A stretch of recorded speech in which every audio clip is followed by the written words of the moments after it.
Welcome, ladies and gentlemen, to the Natural Born Hunter podcast.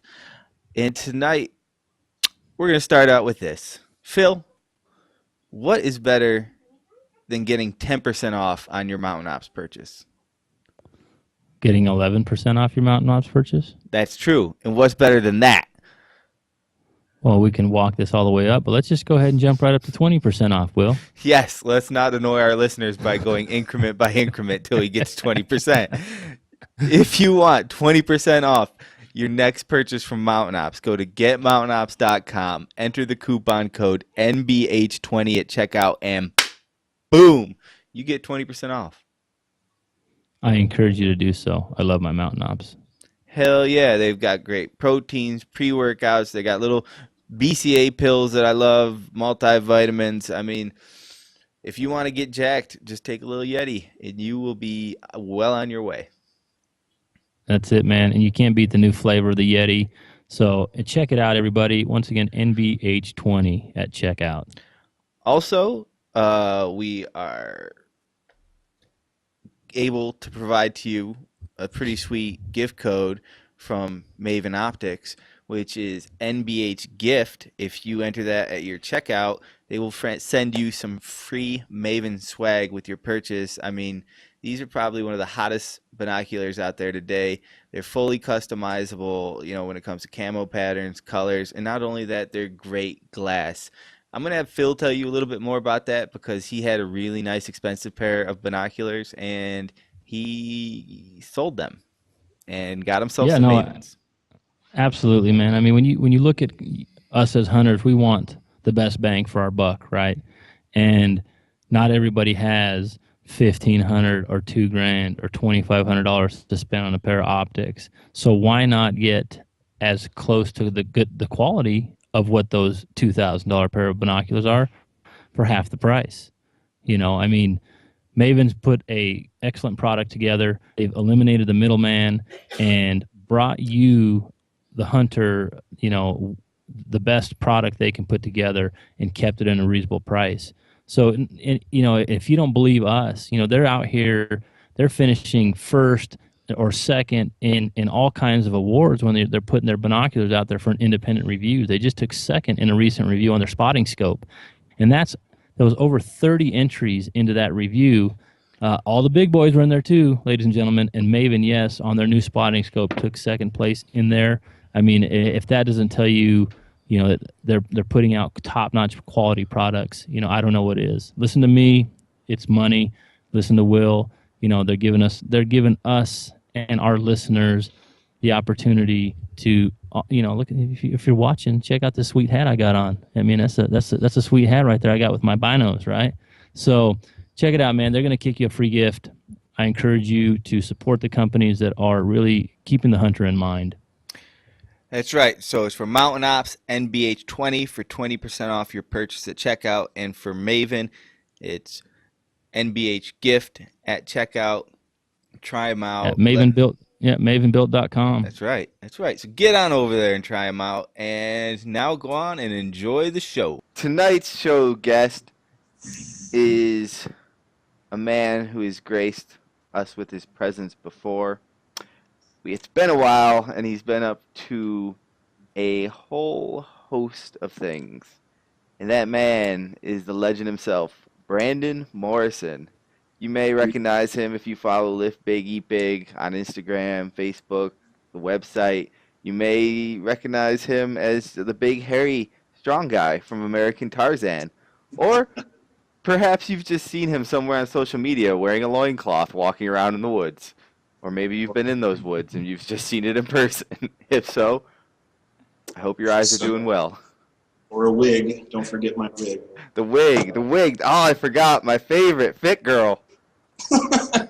Fit Girl's my favorite. Should have worn that.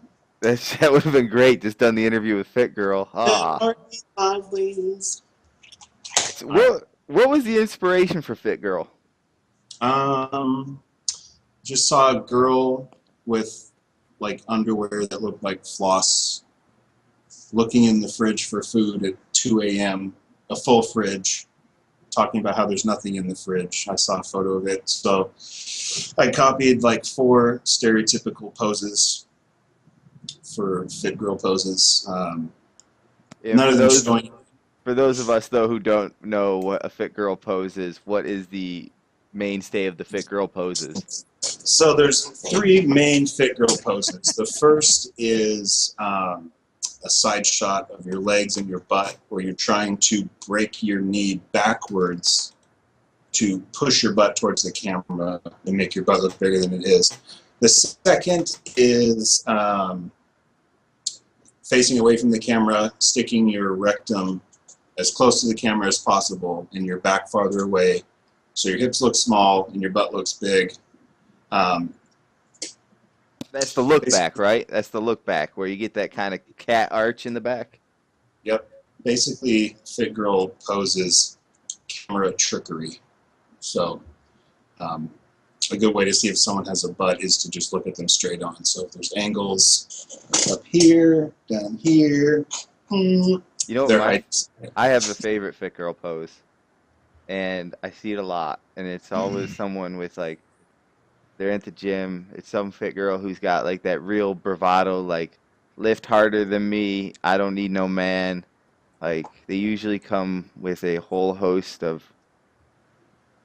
breast implants or a bra that's doing such a great job pushing up that you're fooled every time. And what I love is it's the face picture, right, or something going on that's not really the picture, but all you get is cleavage.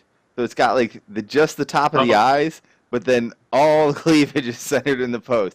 That's like my favorite fit girl pose. Great workout. I love my new tank top. Yeah, great. No mention about the tank top. That wouldn't be a fit girl pose. It has to be. It has to say nothing about what they're actually trying to push in the photo, and totally describe something else. That wouldn't be. See, it wouldn't be a fit girl pose if you said "check out my ass." It's a fit girl pose when you say "look at this fridge," and then it's nothing but your ass. Right. Like master. The only difference between a master and a failure is the master has failed more times than the loser has ever tried. But it's just a photo of boobs. Yeah, but I think that's more like gym bro. That's like a gym bro one. That's gym. So you got your gym bros, you got your fit girls, and see, I would put that in the gym bro. The gym bro, and I throw out gym bro phrases all the time. Gains. If you're using gains, you may be throwing out some gym bro terms. If you're using if you throw me to the wolves, I'll come back leading the pack. You're using gym bro terms. So then you have the fit girls ones, and the fit girls ones are like fit, fierce, and fun, or something like that. They got to be a little snappier, a little shorter, a little bit like what was one? It's like rub peanut butter on my butt, or it's feed me peanut butter, rub my butt, give me pizza. Why don't I have a boyfriend? Yes, you have nailed. You have nailed the fit girl. Like, so rare. You want food and to be rubbed. Wow, what a treat. And peanut butter. There's always peanut butter. There's usually maybe some Halo Top ice cream. You'll see maybe some Skittles, Sour Patch Kids. Those will get thrown in every once in a while with the "if it fits your macro" hashtag. That would be what I would consider the typical fit girl. Well, what I think about that stuff is there's an Instagram called "You Did Not Eat That" for photos of really fit women posing with foods that they most likely are not eating. Or you think that happens? Oh yeah, like makeup head to toe, pretending like you just woke up and there's a pizza next to you in bed and you're like covered in makeup and the lighting is perfect. You did not eat that. But typically, I think the more someone talks about something, the less they actually do it. Not like hunting and all that kind of stuff, but I mean, if you're constantly talking about how much you eat donuts or how much you don't care that everyone knows you eat donuts, it's probably something you do occasionally. Because if you do it all the time, there's no novelty in it. It's just what you do. So you're now a donut eater. You're just some donut eater. You're eating what they ate for breakfast at the office in the 70s, coffee and donuts. Like, bravo, you're changing the game. So this actually segues perfectly into I'm going to say the main reason I've been wanting to get you back on for a long time, but I saw something you did. It was a video on Gym Bros, shall we say, and their use of the term alpha wolf and lone wolf. And the reason I wanted to have you on is because sometimes I hear like a Steve Ranella podcast or a Joe Rogan or some of these other ones where they cover the history of an animal or the science behind why a predator is the way it is or something like that. And I thought, man, you did the video so well and the research was so on point that I kind of wanted you to come on and reiterate it for our listeners and anybody who had missed it. And that is for anyone using hashtag alpha wolf, hashtag lone wolf. Which are dichotomous. They're the exact opposite. Okay. Where should I start? Right from the beginning. Right from the beginning. Phil, have you seen it? No. Perfect. Okay. Let me pull up my article on it just to make sure I get the name right. Well, I won't name names because I don't remember the scientist's name. He's German. So in the 40s, when they started studying wolves or other herd animals or pack animals, they put wolves from different packs together, and they noticed that some of them were fighting, and they interpreted that as wolves are fighting to establish dominance in the pack, and there will always be a struggle to be the dominant wolf in the pack. So the wolf charge is constantly trying to fight the lesser wolves, the beta wolves, for dominance. In reality, the wolves that were fighting were a male and female wolf, and they were trying to establish their own pack. So a pack is basically the father, the mother, and their children, cubs, and their cubs. So when the male cubs are old enough to fornicate, is that the word? Yeah, that's a good word. You use any word you want. Horizontal refreshment. Once they're old enough to fornicate, they will go off and start their own pack. So wolves don't stay in packs with lots of different adults forever. They might have teens, but they've noticed that the research is showing, even since the 70s, it was outdated, that wolves don't constantly fight each other for dominance of the pack. The wolf in charge is not an asshole, or wolf in charge is not a jerk, constantly crapping on his lower wolves. In fact, it's the opposite. So the alpha has to watch out for the part of the pack that can't take care of itself. It will usually eat last to make sure the other wolves that didn't get the kill, that can't get a kill yet, are fed. So the alphas take care of the weaker wolves, the sick wolves. If a wolf is sick enough, or bad juju, it will go off on its own, be dangerous. It's alone, but most of the time it's weaker because it's very hard by themselves to take down large game. So they turn into scavengers more than anything. So, like I said in my last video, an alpha wolf is not this guy who's constantly flexing his manhood around everyone looking for a fight. The alpha in most herds or packs of animals is very chill because he knows that fruit thing. It's the wolves, so to speak, I think that's the term, that feel the need to tell everybody, like, hey, I'm tough. Like, look at me, I'm tough, and I can kick your ass if I want to. That's not the sign of a leading animal in the pack. It's the sign of someone who's trying to prove something. But if you're the alpha, you've already proved it, and you don't need to let everybody know all the time. That's about what I thought. So the other thing you touched on was lone wolf, because that's another one people will see all the time. Yeah. So lone wolves in terms of people who use the term, or the actual wolf? We should probably go into people who use the term and then what it actually means. Okay. Well, when I see people use the term lone wolf, it's typically a grayscale or black and white photo with the hood up and headphones on. No offense, Will. I know you got headphones on, but no hood, so you're good.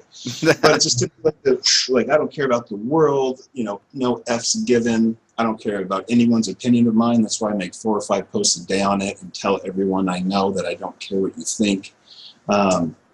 So people get into these sports, fringe sports. We're all in a fringe sport. Even CrossFit is a fringe sport.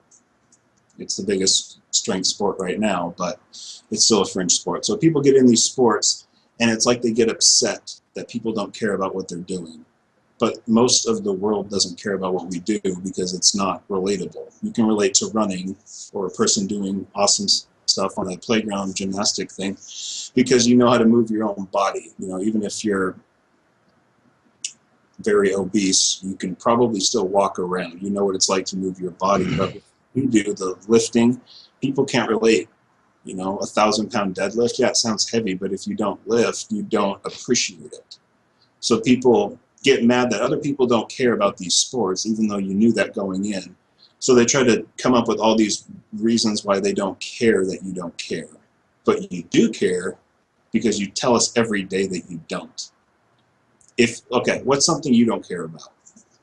Like actually do not care at all. Like for me, it's women's tennis. Men's tennis. How often do you tell people you don't care about tennis? Never. I don't think I've this the first time. First time. Like, I don't care about fixing cars at all. I do not care about a V8 or a camshaft or a torque or something. I just don't care. Cars aren't my thing. And because I don't care about them, I don't have to tell everyone because I don't think about it. But the people who are the lone wolf types, they need to let everybody know how okay they are with people not caring about them. And that's not what an alpha wolf does. And that's not what a lone wolf would do. Lone wolves are not usually superior to a pack. I mean, humans, elk, deer, cows, anything in a herd is strongest when it's in the herd because the herd works together. So I have a lot more respect for people that know how to work with other people to get to the goal they want than trying to shun everyone to prove something, I don't know, to themselves. That doesn't matter to really anyone else if you do it on your own. You might be part of a cool meme somewhere, but really most people find success, they work with other people. So the whole lone wolf thing, I typically tell people to not follow the outliers. If something works for 90% of people, you should do that before you try to follow the person that's doing the lone wolf route. I think I'm rambling. Try to stay on topic. But yeah, a lone wolf is not something to aspire to be. It just tells me you don't know how to work with people. And working with people will typically get you what you want more than working by yourself. And if you are an actual loner, think about the kids in high school that are loners that like being alone. I liked being alone in high school. I didn't need to tell everyone all the time how okay I was with it just because I was okay with it. So don't be a lone wolf. I'll be honest. I was ignorant to the term alpha male. I mean, it's been portrayed one way for this entire time that it really wasn't until I saw your video and you'd explained the research and everything that I was like, oh shit, I didn't know what alpha meant.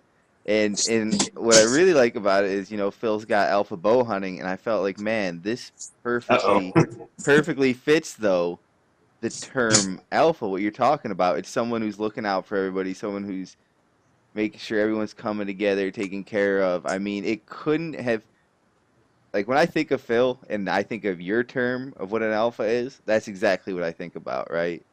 Someone looking out for the family, someone looking out for any outliers, anybody who's might need some help coming up, anybody who needs advice. Phil is always there. You break your bow, you're out there somewhere with Phil, Phil's got you. And that was like, man, this is so perfect of a description. I wish it was a little more widely known. Yeah, well, it's not as marketable. That's 100% right. The whole American ideology is the Lone Ranger, the cowboy by himself. That's what our country is built on, is this idea of doing it by yourself, everything by yourself. But most people that are successful did not get there by themselves, whether it's their parents' money, an old business partner that they pretend never existed, or anything like that.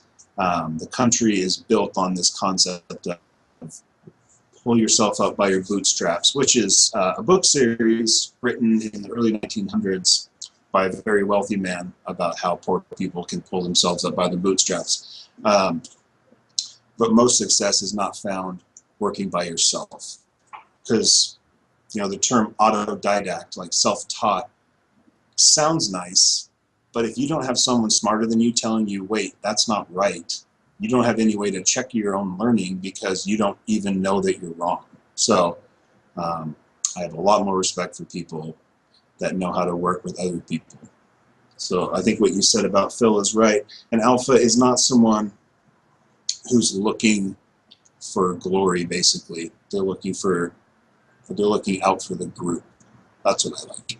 That's what an alpha is, because how would you be in charge of a pack of wolves if you only care about yourself? Why would they follow you? They get nothing out of it if you only worry about yourself. So like I said in my video, anybody can only care about themselves, but it takes a real leader to put the group first, because the group cannot take care of itself without a leader. As much as people like to say, I don't want someone in charge, I don't want one president, I don't want two parties, people as a whole have a hard time making decisions. So I like to use the Costco analogy. Costco sells one or two variations of a single item, that's it. Because they noticed they sell a lot more if they have two types of jam than a wall of jam. Like you go to Safeway, say a stoner goes to Safeway, want to buy some jam. There are so many options, people get overwhelmed, they don't know what to do. People need things broken down into very small parts so that thinking doesn't get overwhelmed and they don't make any decision. So as much as people want to think we're all rational, logical creatures, groupthink tends to take over, the collective consciousness takes over, and people need someone in charge. So there needs to be someone who can look out for everyone in order to make sure the group survives.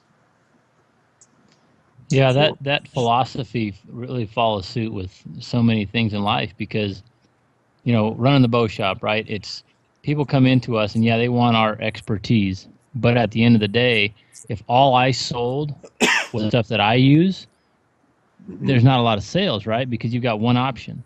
So I've kind of taken the philosophy as much as I can, the same thing. I just want 2 or 3 options. I want not so much good, better, best. I want good quality products, but I want to be able to tell somebody, look, the difference between this product and this product is $50. So are they any better than each other?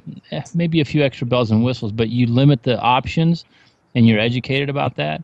And people seem to appreciate that, because you've filtered through the garbage is kind of what it comes down to in a lot of cases. Yep. I mean, when I sell shirts on the site, I could offer a shirt on American Apparel shirts, Gildan, Spreadshirt, but there's so many options, people get overwhelmed. Their thinking gets overwhelmed. They just say, oh, forget it. I'll get it later. And then they don't get it. So I think a good alpha keeps things simple for the group without negating or marginalizing people that can't make decisions for themselves. I don't remember who said it, but paraphrasing, somebody said a society is judged based on how they take care of the sick and infirm. So if a leader only cares about himself, all of those people are screwed, left out in the cold. So I think to be a good leader, you can't think about yourself too much, even though it's fun. I don't know if I'm a good leader, but I think it's good to be able to at least question yourself about these things. I think lacking the ability to question yourself is very bad, and it's a sign that you might have Dunning-Kruger. You guys know what that is? Nope. Not to mansplain. Well, that's another good term. So Dunning-Kruger is basically a psychological term for people that are so stupid they don't even know they're stupid. You don't even have the capacity to ask yourself, am I wrong? So the chart looks like this: knowledge and time.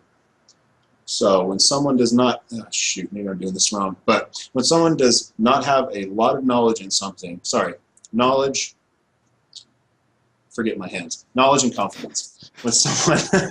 When someone does not have a lot of knowledge on the topic, their confidence on the topic is up here because they don't even know that they're wrong. They just think that they're right. So the smarter someone gets, their confidence in the subject goes down until they're like a master and their confidence is up again, but it's not as high as the person who thinks that they know everything. So if you don't even have the capacity to question your own thinking, that is what Dunning-Kruger is. You're so dumb, you can't even know you're dumb because you don't have the capacity to entertain the thought that you could be wrong.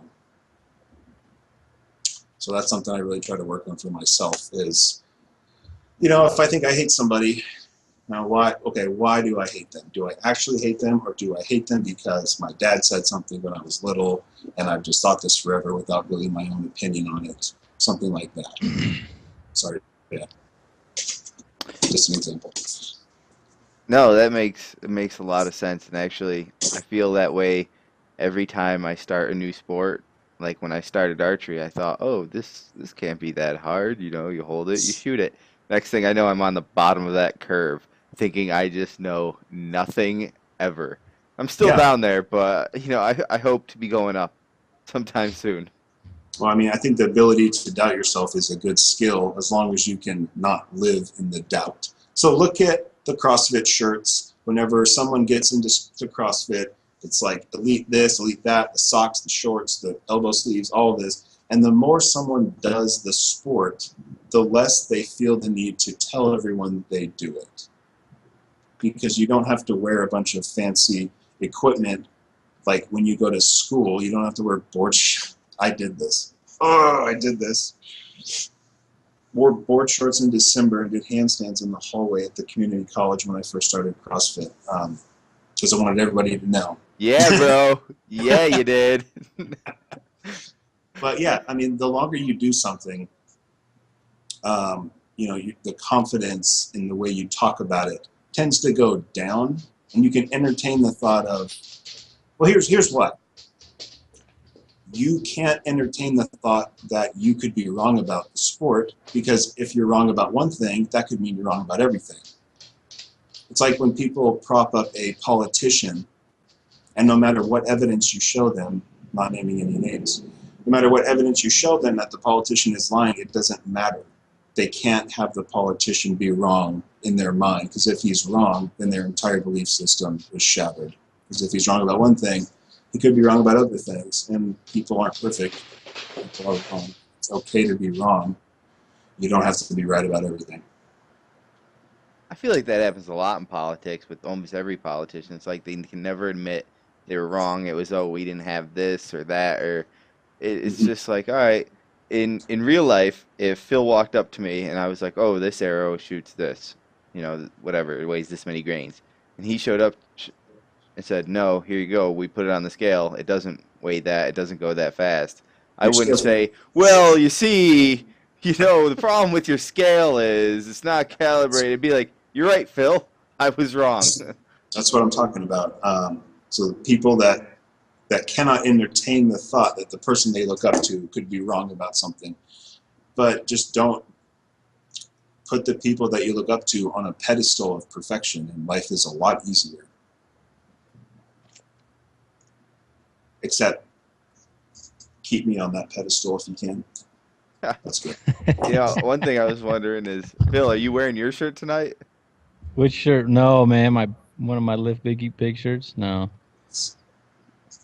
Oh, that I've got a couple of them. Shame.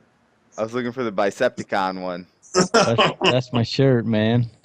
My athletes hate those Transformer shirts, but they sell well, so what are you gonna do? My kids love it, man. I mean, my oldest is almost 7. My little guy's just a little over 2 now, but he's all about it, man. He's like, Transformers. So anytime Dad can be a little cooler in the little guy's eyes, I go for it. That's the true alpha right there. Right. But there's Squattobot, Uh-huh. Bicepticon, and what's the other one? Legatron. God, Legatron. so bad. Whatever. Here's my idea, and I keep telling Brandon this is what I want to see on like a kid's or baby's onesie, and it'd just be a cute picture of a mouse. And it says Gym Mouse. You know, kind of like he's not a gym rat yet. He's just going and hanging out with dad. He's a gym mouse. Yeah. Yeah. Good work. Good work. It's on the whiteboard. The little man. What does on the whiteboard mean? So I tell him this. He goes, all right. Well, designs cost a lot of money, so I'm going to put it on the whiteboard. That's it. I don't know what the fuck the whiteboard is, but I don't even know if there is a fucking whiteboard. But apparently, Brandon's putting it up on the whiteboard, which may mean, hey, Will, great idea, but I'm not gonna tell you you're an idiot. It's going on the whiteboard. No, one of my drunk purchases a couple years ago was this retractable whiteboard, and the only use I found for it was writing big ideas on it that I didn't want to throw away on a piece of paper, so it's on the whiteboard downstairs. Gotcha. It's not thrown out yet. No, but it might get erased. I don't know. We'll see. I need to make sure it fits on a onesie and that it would sell to cover the cost of the design. I'll buy one. I'm down for one. If you make it in 2 colors, I'm down for 2. Wow. Done. Phil, you in for one? I don't need one, man. What? I don't need one anymore. You got a I'm little, done. yeah, but they could go on the little guys' No. t-shirts. Oh, I mean, if they're on little guys' T-shirts, that's different. But you're saying a onesie. No, I'm saying And- both. Okay, well, yeah. So about a year ago, that is officially not medically supposedly possible for me anymore. So we'll see how that goes. But yeah, little guys' T-shirts, for sure. You ever thought about that, Phil? You ever wondered, like, what if? What would you do? Just roll? Just what's roll, that? or would you just roll with it, or you'd be like, we're going to get some tests done? No, we be testing. We be testing. It's love. Are you gonna go to Strongman Nationals? Me? Yeah. No. No. I haven't competed in strongman this year. I'm focusing more on making money right now. Because Well, I that's didn't know what if maybe you'd go as a vendor or something like that. I'm kind of getting away from the products part of the business. There's just 1.5 brands. Everyone can make a t-shirt brand overnight, a lifestyle brand, with a shirt slogan stolen off of one of mine. So I'm focusing less on the merch side, more on the coaching side and the TV and video side, because that's, I like being paid to be me. That's nice. That is nice. All right, we got Phil back. Phil, we've just finished shit talking people we follow on Instagram the whole time you pick us, so you didn't miss anything. Although I did turn Brandon on to like the greatest fit chick to follow, so there's that. Oh yeah. Yep. Hate it. Yep. I'll send you the thing later. Yeah. Don't send me that, but send it, please. I mean, you know what I mean. Yeah. Don't send it. Don't. I got inspired to do more Fit Girl posts after looking at that. Yeah, why has Fit Girl not been around so much lately? I ran out of.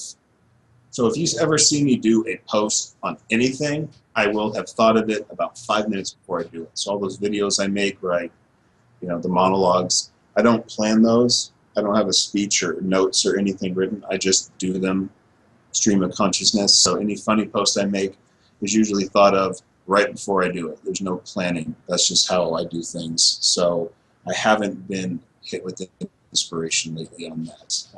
But I think after looking at that profile, you're cured. All right, let's get talking a little strength. Zerker Squat. I have never done them, but I'm going to be reading your article on them and getting super curious about them. Let's just dive into that a little bit. Try to educate me, please, if you wouldn't mind, on the Zerker Squat and why it's good for you and does not hurt your elbows. Okay. So, Zerker. Is that how you pronounce it? It's German. Reich. Yeah, it's German. Zerker. instantly 10 points smarter. So Zerker Squat, it takes the load, shifts it from your back or your front rack, and puts the center of the load and gravity much lower on you. So I first did these with Alana Casey when she was programming for me, and that was a big game changer. I got up to 465 on the Zerker Squat. Sounds nice until you watch Nick Best do 650 for like 6, and then it doesn't seem so nice anymore. But basically, so there's a bar. How about an obsidian knife? So the Zerker Squat will go right in the crook of your elbow. Can you see that? Oh, yeah. Yeah. So it's held in the crook of the elbow, and there's a couple ways to do it. So some guys like to grab their hands. I've noticed if I do that, it's harder to keep my wrists up or my fingers up, and because I'm built like Ichabod Crane, my elbows will hit my knees when I go down. So I like to grab my thumbs so my elbows go in between my knees.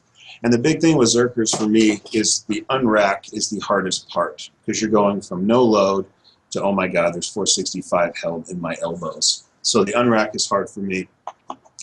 But it takes most, if not, I'd say 80% of the load off your back. I just programmed it for a client that has some pretty bad lumbar problems right now. She did about 80 reps on Zerkers, pretty heavy, no problem. So it takes most of the load off of your back. It's sitting in front of you. So it's like it's called a squat on stilts. And that's what it feels like. Almost the entire load is purely on the legs. So it's really good for people that might have trouble coming out of the hole of a squat or wanting to and there's, unless you have some previous issue with your elbows or your forearms or your biceps, you can't, don't quote me on that. The chance of tearing a bicep on a Zerker is incredibly small because you're not holding the weight in your hand extended.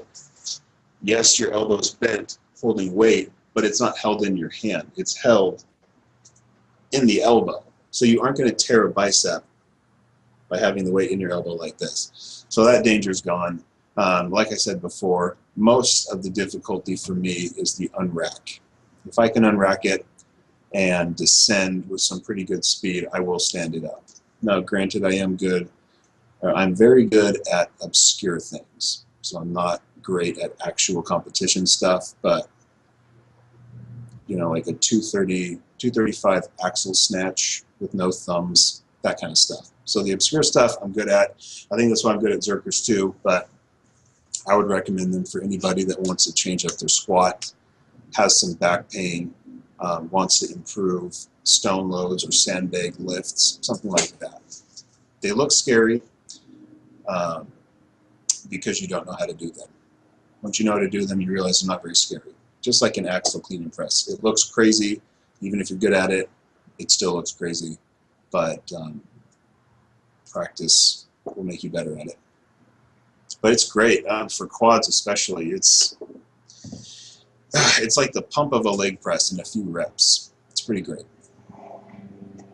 I'm gonna try them. And actually, when you mentioned that thing about people who have lower back problems, I know a client who I might have give those a try. That's a really great idea. Just make sure you don't teach like a quick bounce. You have to keep it controlled. Yeah, I'm gonna have to try it myself first, I think, too. Before I go, hey, here we go, new thing.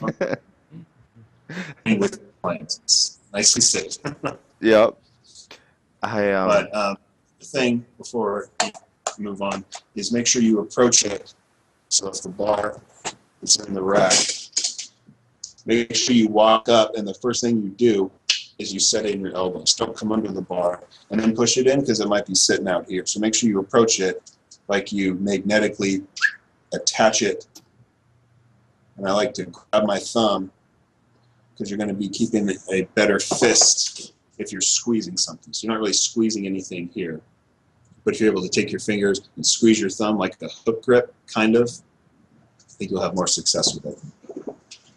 And how low does the bar go, would you say, when you have it on the rack compared to your body? I mean, with anything else, if you're unracking it more than a couple inches, you're basically doing a half a rep just to get it out of the rack. I would say it should be about 2 inches below where it's going to be when you stand up. So it'll be different for everybody, but you should have about this much space in between the bar and the pins, maybe a little bit more than that, because when you rack it, you don't want to have to like heave it up to get it over the pins or through the pins that come coming up. So it should be like, it'll be between, mid bicep to elbowish height. Oh, I would say, yeah, that sounds about right. Right under the elbow. Right. Because if it's above the elbow, you might not take it out. That'd be tough.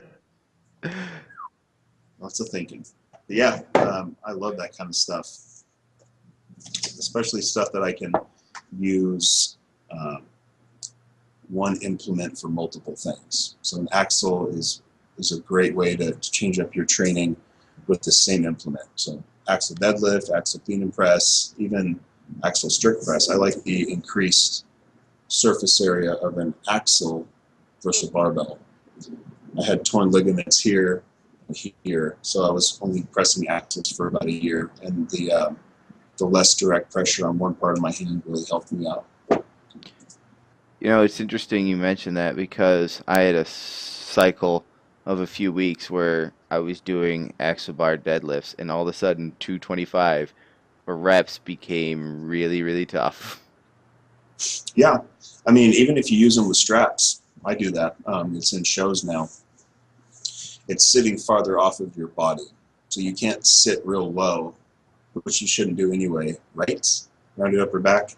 You shouldn't sit low on a barbell deadlift. It's on a squat. But with an axle, you're forced to start higher because it's sitting farther off of you, so it's going to tax your hamstrings more. And the other thing with an axle, once you start getting up to like 315, is it doesn't bend at all. So you're lifting, let's say I do 650 on a barbell, like a Texas bar. It will bend, so I'm actually lifting the inside plates, and every time I get a little bit higher, more plates are coming off the ground. So I might be this far off the ground from the starting position where I'm actually holding all the weight, because the bar is bending, so the plates are being lifted separately. But with an axle, there's no bend, so you're lifting everything at once. That is what makes it difficult, is you're lifting all of it right off the floor. That's what makes it awesome. I mean, that's why Texas bar, you ever lifted on a Texas bar? I have not lifted on a Texas bar. Are they the curvy ones that go kind of loose? A Texas deadlift bar I describe as a tuxedo that you use for special events versus a beater bar. Okay, gotcha. Which is buttoned down in khakis. So gotcha. In a competition, a Texas bar, it's a very expensive bar. It's 28 millimeters.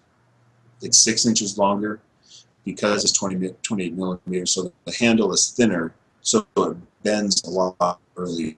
So if you pull 585 on a regular bar, a stiff bar, that's why people put in their videos, this was a lift on a stiff bar. Because if you've ever lifted on a Texas deadlift bar, you know the difference. But let's say you pull 585 on a regular bar, you might do 605 on a Texas deadlift bar. It's just not good to train that way all the time, because it's kind of like training with reps all the time.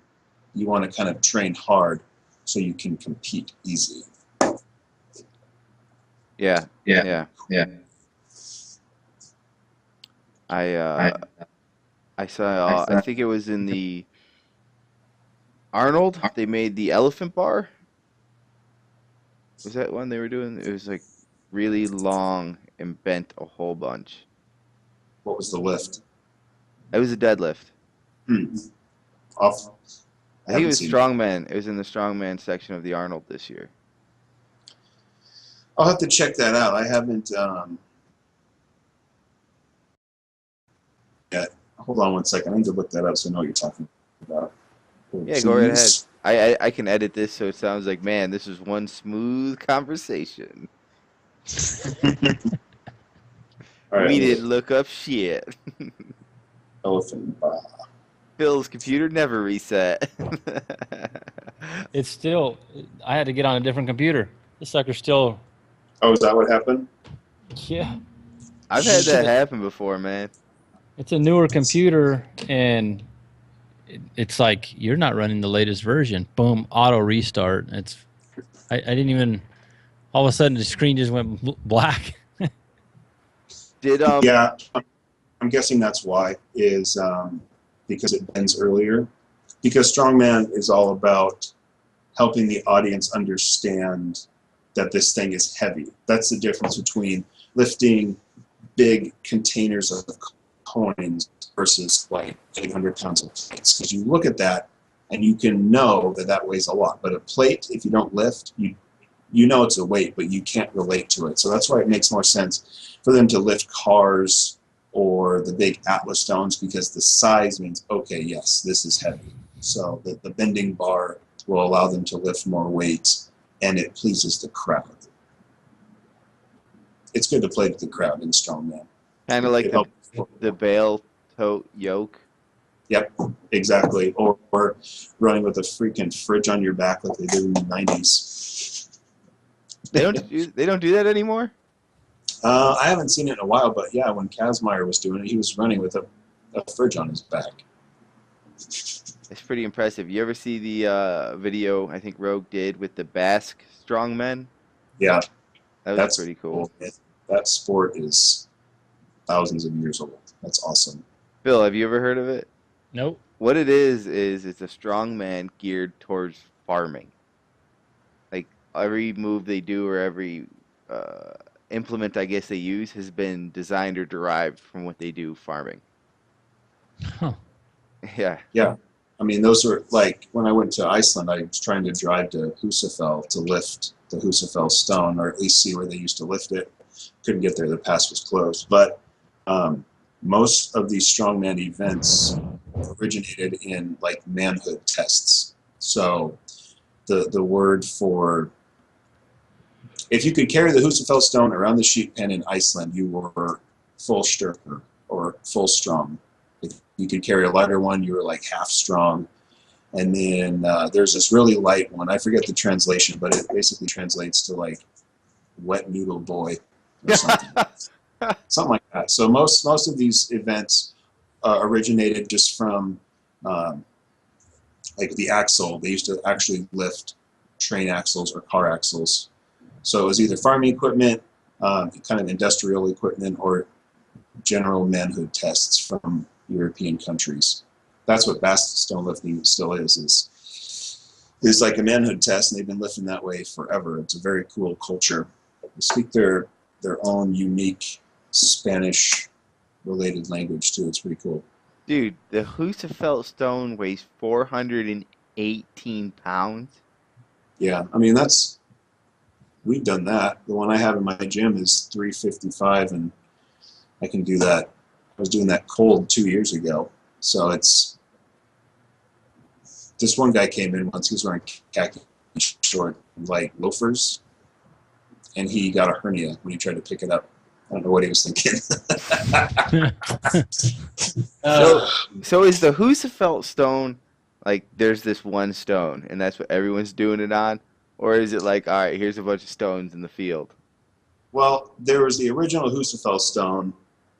It kind of looked like this, like a tombstone almost. You'd pick it up, again, grabbing your thumbs, and you would just squeeze, lean back, walk down this very large sheep pen. But it wasn't like a man-made stone. It was just some stone some dude found, and they were like, all right, here's the stone we're judging it by. Yeah, it was just one stone. Now I think it's in a museum. It belongs in a museum. But yeah, it's one stone. Now they make stone molds and stuff based off the original Husafell stone.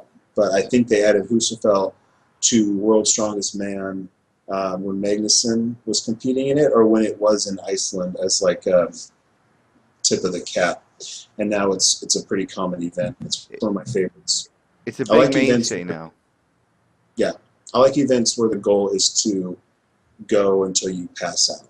Like with Conan's wheel, that event is usually won by the person who is willing to pass out because it's sitting on your lungs. So I like those events. Conan's wheel. I've never done that. It's like a Zerker, fixed weight in the center, big pole coming out. You pick it up in your elbows, you walk around, and the weight is suspended in the middle of the beam right here, so it's kind of like bouncing a little bit. So it does take a bit of balance and skill, but I love awkward stuff. You know, I used to do long distance swimming, so I've kind of developed the ability to leave my brain when I do stuff like that. Because if I'm in my brain thinking about what I'm doing, I want to quit. So if I'm swimming like a 1650 meter, I can kind of not be in my brain and think about what I'm doing. That's what I like about it. Kind of like blackout on purpose. I don't want to think about what I'm doing. I just want to go until someone tells me to stop. Just leave the body. So, changing the subject a little bit, American Tarzan. You know what clip comes up if I search Brandon, American Tarzan? What hits the wall? Yep. That seems to be the most popular American Tarzan clip for some reason. Want to walk us through that moment a little bit? Yeah, well, I mean, they cut out a lot. I tried 5 times. I wish they would have shown the cave. I made a really great cave bed, had a coconut pillow. I mean, I slept very well. There was a cave at the foot of the wall, so I made a coconut frond bed.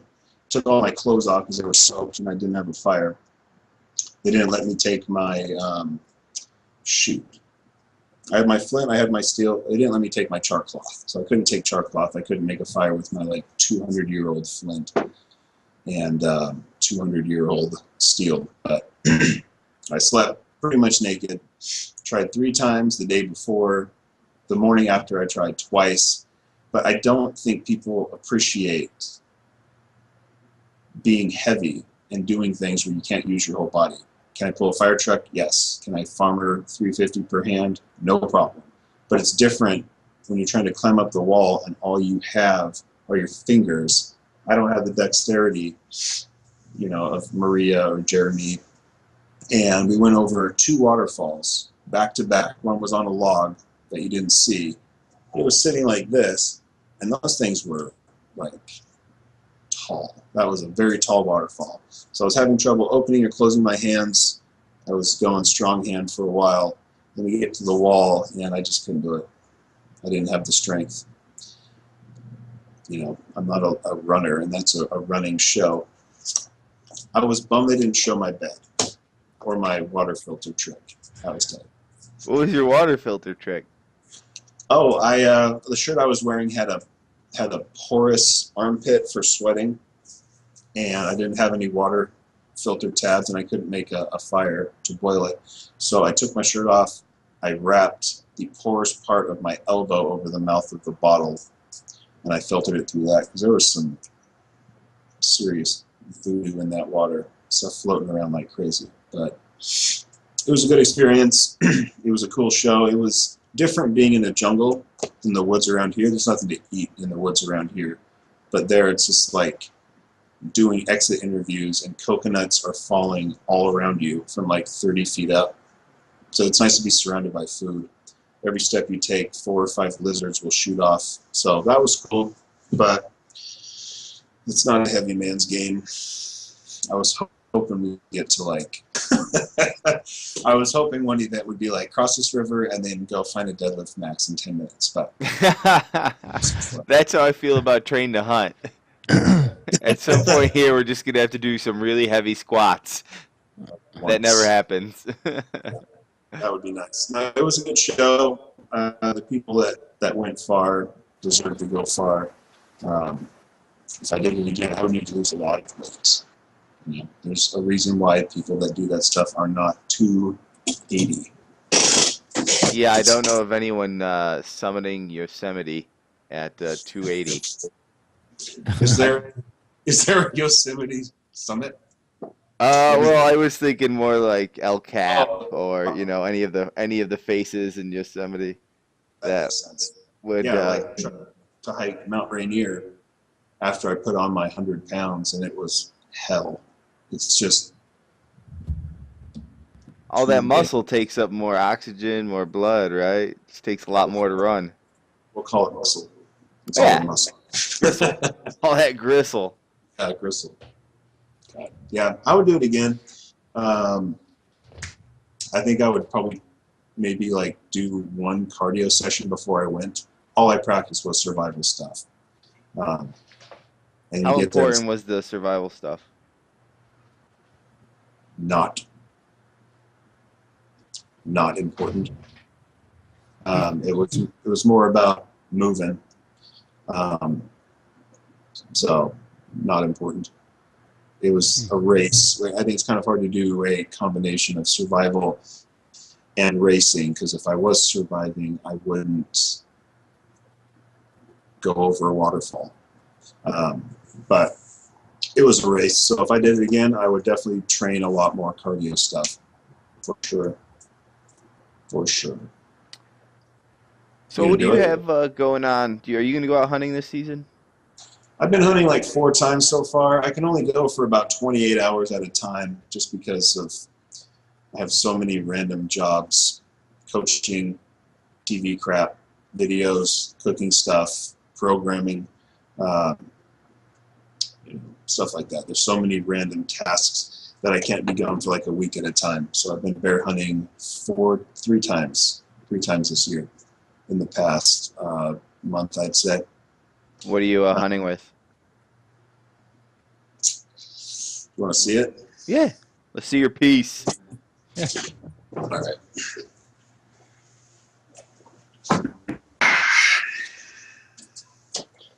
It is an 1861 Springfield musket. So if only the smoke comes out and no bullets and the bear charges, you're just going to beat it to death with it? Well, I got a 45 Colt revolver up there too, but this is what I take. So, percussion cap musket. That's pretty cool. 15 pounds. So Nice, nice lightweight mountain rifle. what's Yeah, your effective range with that piece there? Mine? Yes. I don't know, arm's reach, maybe? No, I'd say right now, if you could put your mouth around the barrel, if I'm hunting you, that would be perfect. But if not, maybe 80 yards. But the reason I used to take my Henry out is because everything around here is so thick. Even if your gun shoots like 800 yards, you can't see past 50. So that's why I'm using these. But this one, if you're good, 800 yards. There was a Civil War general that said, don't worry, boys, they couldn't hit an elephant at this distance.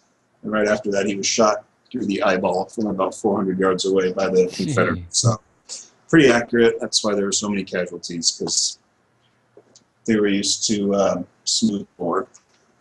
So this is 58 caliber, which is big. Yeah, it is. Looks like a long ass barrel too. Yeah, it's a massive gun. it's a lot of gun for one bullet, but I want it to be difficult. I like having to get close, having to stalk, and I like not having the option to take a second shot. And I want the difficulty of it. I don't use a scope or anything. I don't know why. I like the challenge of it. But I might take the Henry out if I'm going deer hunting later. But I'd like to kill it with a black powder rifle if I could. That'd be pretty cool. For sure, man. It's sure That's not cool. like a lot of modern black powder rifles you would see now. No. And this guy, Bear Claw Leather, what's up? He made me this sweet cartridge box straight off the 1861 soldier manual. So you basically just make cartridges, stick them in there in these slots, and you stick them in the barrel and they're ready to go. So bear claw leather, check it out. But that was a pretty cool piece. So I'll use that. I might take the flintlock next week. That's 50 caliber for a little revenant action. Is it still bear season where you are? It'll be bear season until January. It's Oh, wow. super hot. Well, I think January for all different types of muzzleloader, bow. It's super hot. You can't take a step without something crunching, so it's really hard to sneak up on anything. And there was a forest fire, so Damn. pretty bad year. You have about a 3% chance anyway if it's a good year, so quite a bad year. I think I need to get rocking soon. Got any more topics that you wanted to touch on? Phil? No, man, I'm good. I know I missed part of the conversation. I don't want to ask a stupid question at this point. No, we really did just talk about girls on Instagram. I wasn't joking. Did you talk about the pose where the chicks like hold their boobs and they just like show their abs? Oh, no, we didn't. We missed that one. That's like my favorite. I mean, They have act nothing like to up. they got to get them out of the way and show the. You got the bottom boobs. You got the bottom boobs sticking out. Yes. Right. Yeah. Well, gotta- they do that, but like a cup. Like, what are you holding up? There's nothing. Anyway, it's fine. I've seen some with the pretty impressive set of fakers up there that they're kind of like, they don't squish. They just kind of like shift. There's no give. No. Yeah, I mean, I might have to come up with some posts after looking at that profile again. Yeah, Phil, I got the perfect one. I will not send you. Yeah. Okay. No, man, I'm good. I haven't got a chance to check out the clips from the Tarzan piece you did, but I'm gonna Google it because Will's been telling me about it. I've been trying to get out hunting myself the last few weekends, so I've been cramming work and then getting out for 2 or 3 days and cramming work. So this is our last weekend coming up for a little while. So trying to get some meat on the ground and then kind of catch back up with life. Yeah, I hope you get something. Appreciate it. Elk? I've got a bear tag, elk tag in the unit that I'm gonna be going back to this weekend. So Are you gonna get? Is there grouse out there? You know what? I saw one, and I've this area that we hunt. We usually hunt it every other year, just based off the draw. And I saw my first one this year up there, and I didn't want to shoot it because like I've never seen any up there, So but I did see one. It's all by itself. So first, like I said, in that area, that's the first one I've seen. Man, So I love grouse. right, I know, I too. Especially off a campfire. Yeah. What's that? It seems like dumb in the spring, but towards the fall, like in the spring, they're just hanging out by the side of the road and you drive past them. But in the fall, it's like. Oh, yeah. You ever see the? I did a grouse film. Yeah. Grouse hunting film. Do you see that? Mm-hmm. It was fun. How'd it turn out? It turned out good, man. A lot better than I thought. We compared to, considering what we had filmed, it turned out a lot better. And being up in those mountains, it was a totally different experience than I thought bird hunting would be. So that was kind of cool. Yeah. I would like to bird hunt on some rolling plains or something. I'm just tired of walking up. You wake up at 5 o'clock, you walk up, like, I swear it's like this steep until about 5 o'clock. So sweating like a donkey, and then I have to sit there for an hour until the sun comes up. So I would like to hunt where I can just kind of go horizontal. That sounds ideal. Cool, man. All right. On that note, man, we'll let you go. Thank you very much for coming on. Phil, you and I can finish up the commercials afterwards. For sure, man. We appreciate it. Yeah, thanks for having me again.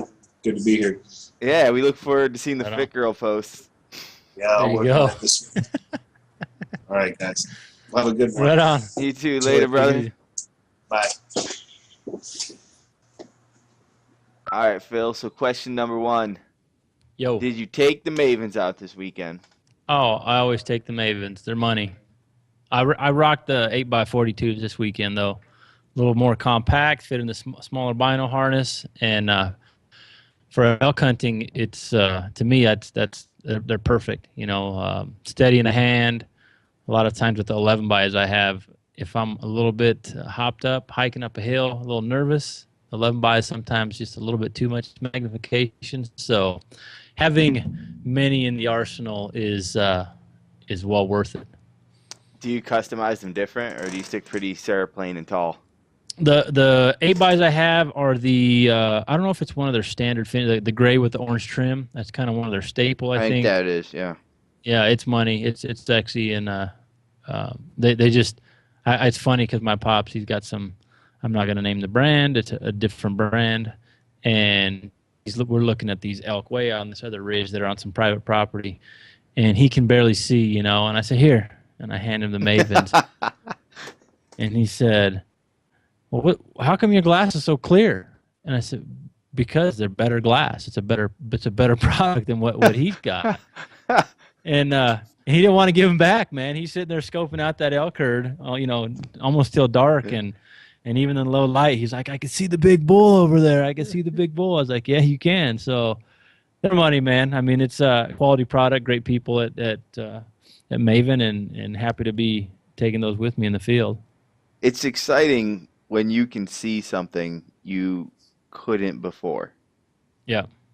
Right. I remember when I switched from my old binoculars, which were not great, to the Mavens, which I would consider really great, and all of a sudden it was a different hunting experience. Yeah. No, it is, man. Even with the spotter and everything, like I said, it was from sheep hunting last year, and I used some really good glass last year, and going to the Mavens, and it was like, man, I mean, this is as good, and you know, a fraction of the price, and it was awesome, just, you know, picking off deer and everything. A couple weekends ago when we went on the trip with Braden. So, no, happy to be, like I said, happy to be using that product, and like I said, it's easy to encourage someone to pick up some Mavens or consider picking up some Mavens, because it's just top notch all the way around.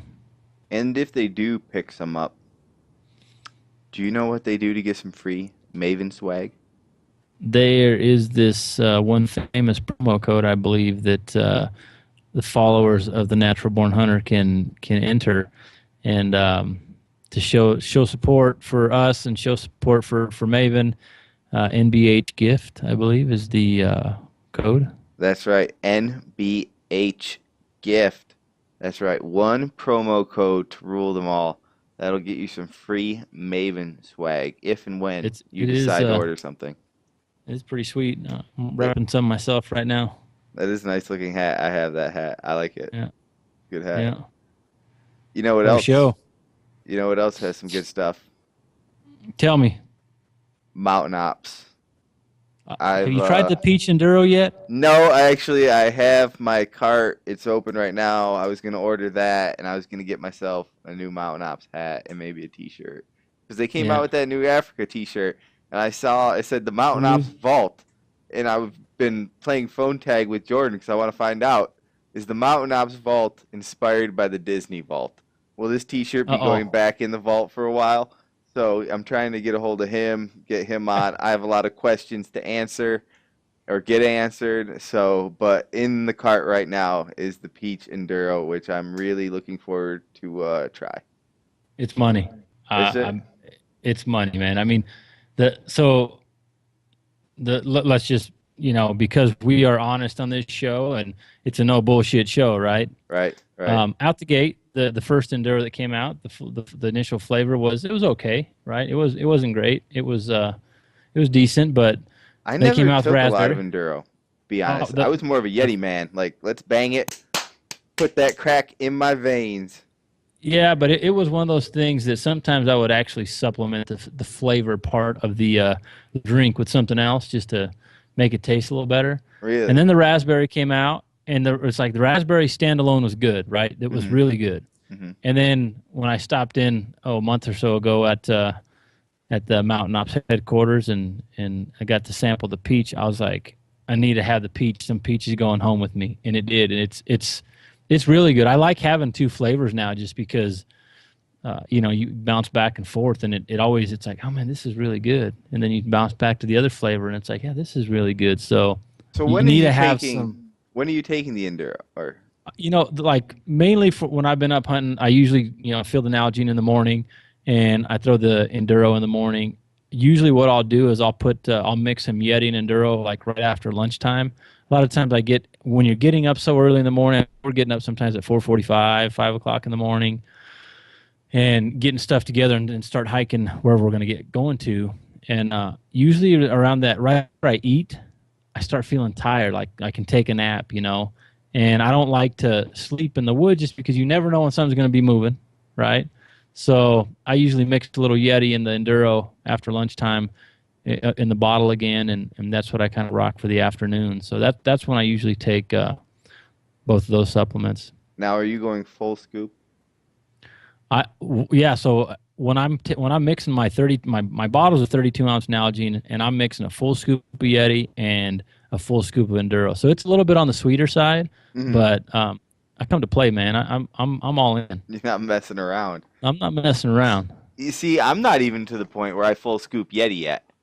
I always do like a 3/4 at most. That's if I'm going full scoop, I got to be going in there to not really to get after it. Yeah, to really get after it. I'm not messing around if I'm gonna go with that much. I'm like, all right, we're gonna get some serious weight movement done, and it's got to be like squatting, deadlifting, Olympic lifting, something where I'm really gonna want to be super focused and just crush some weight. And I've actually had some really good training days recently, except for today. And no amount of Yeti could have saved me today. It was like, it was just like I was getting beat like a redheaded stepchild in there today. My lifts, I had some power cleans or some hang cleans to do. I couldn't catch shit, man. I couldn't catch it. I couldn't have caught a cold in there and missed my cleans. I then had to do some push press. I had to back down way on the weight because my body was just beat up today. And then I had a workout, and I did really good in the workout, but it was like a short 1 minute, less than a minute, 30-second workouts, and you had 3 minutes of rest in between.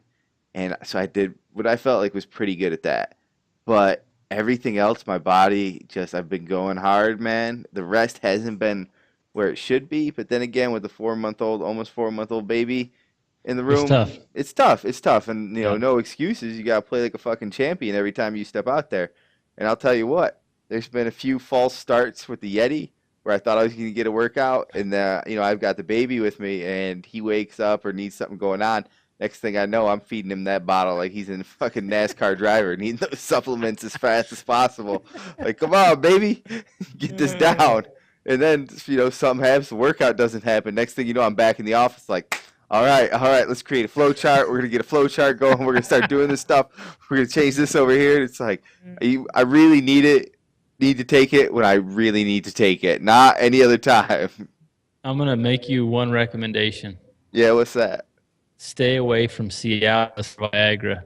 Just stay away from it, Will. Not saying you need it, man. I'm not saying you need it, but, if you got timing issues with the Yeti, it might be bad. 6 hours later, 6 hours later, I'm calling somebody. Yeah, so got this crazy pump going on. Let's throw some ice on. First call I'm gonna make is Jordan Harbertson. Be like, hey, you ever hear of anyone getting such a muscle pump the muscle won't go down? So if somebody wants to entertain looking into said supplements, Enduro Yeti, of course. Or get some really cool gear, man. Their gear is on point. They have just been blowing things out of the water with their designs lately. I got the red Mountain Ops shirt. It's kind of like the crooked Mountain Ops on there. That's money. The red, they got like the blue and the red, and they got the couple different green colors on there. Yeah, I only didn't get the red, and I think I'm gonna get the red. The red's money. That's I dig it. But yeah, so at checkout, Will, how can people get a awesome discount? NBH20. And I know someone actually messaged me last week, said coupon code's not working. It's only like giving me $4 off. So I said, I am going to call Jordan Harbison right now. Next thing I know, Jordan says we are on it. So it's supposed to be fixed. I'll have to check. Actually, I'll have to check it out when I do this order. Make sure it's all caps, because I had somebody message me too, and they said the code wasn't working. And I told them, "Are you entering all caps?" And they said, "No." I said, "Enter all caps," and it worked. Boom. So NBH in all caps 20. Get you some discount. Get you some mountain ops, and get you some gains. Get some gains. Brah. Hashtag. So you do some fit chick posts. Get my boobs out of the way. And you got nice. Show you some abdominals. You got some nice boobs. Phil, show us those alpha abs. Yeah. Maybe tomorrow, Will. All right, brother. I'll be looking for it on the Instagrams. You can follow Phil at Alpha Bow Hunting. Well, I think it's Phil Mendoza on Instagrams. Yeah, Phil.Mendoza, and then I got the Alpha Bow Hunting. So I got to figure out what I'm going to do. I got 2 pages, and I know that you really only need one. I know the one I think I'm going to save more. The Alpha is going to turn into more just of highlighting the events and promoting for the events, and then just going to run my personal page. Yeah, I was doing that with a personal page in Natural Born Hunter, and then I realized I'm just going to post cute baby pictures on Natural Born Hunter. Fuck it. I don't care. Tough shit. Right on. If you don't like a cute baby, go fuck yourself. No, everybody likes it, man. Everybody, the That's baby pics always get the most play. That's right. That's my gym mouse. Oh, dude, I'm stoked to take him hunting. I'm taking him this year. We're going to sit in the, we're going to go sit. I have this big, I call it the Tower of Power. It's like a 4x6 on some 6x6s, and it's got like a shed roof, some chairs up there. I'm gonna take him, a mama. I don't even care if all the dough run off because he's doing whatever. But we're going out. No, that's cool. That's right, brother. All right. At the time, man. Yeah, it's that time. So thank you for listening to the Natural Born Hunter podcast. Wake up, chase your dreams, repeat. Right on. Just throw some guns in the air. That was a good one, dude. I'm glad we did it.